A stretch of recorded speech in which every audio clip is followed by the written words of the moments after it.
Von Pesumal, Paul Garcia, tanggal na sa Hinebra.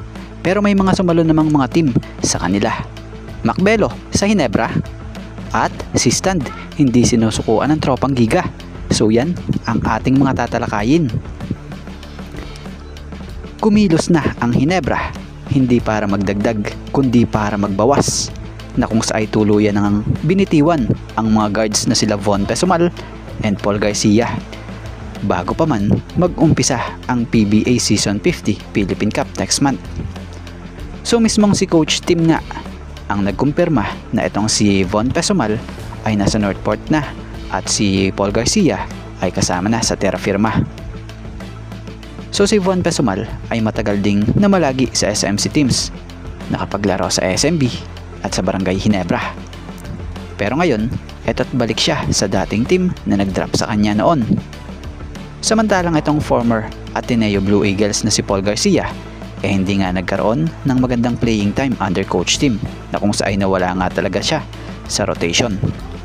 Katagalan, mas nag-spend pa nga po ng time si Paul Garcia sa Hinebra bilang reserve player kumpara sa active player.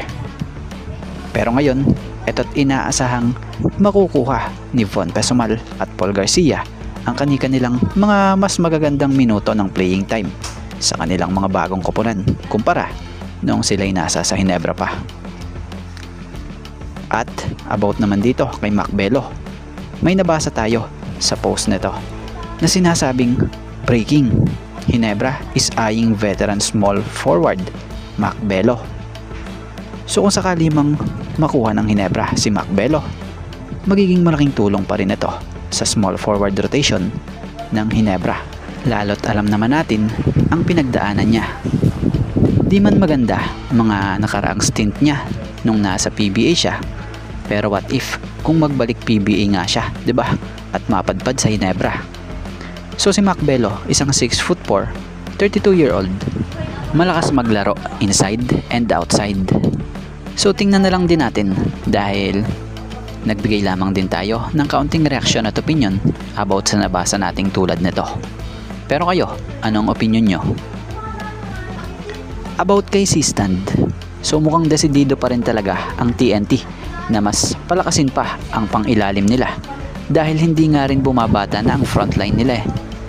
So ayon sa nabasa nating post ni Sir Snow, credit po nabanggit rito na patuloy daw di umano ang TNT tropang Giga or tropang 5G sa paggawa ng paraan para makuha ang serbisyo ng mamang ito. So kumbaga, hint yung binigay nitong update nitong si Sir Snow. At para sa opinion natin, mukhang pagsubok ito sa TNT kung gusto talaga nila i-push makuha si C-Stand. Dahil si C-Stand ay napapabalita na noon pa may nagretiro na. O napabalita na noon pa may nagretiro na. So bukod doon nasa sa Terra Firma yung rights niya. So kung makagawa man ang TNT ng paraan para makuha ang serbisyo ni C-Stand, inaasahang makapagbibigay boost ito para sa koponan.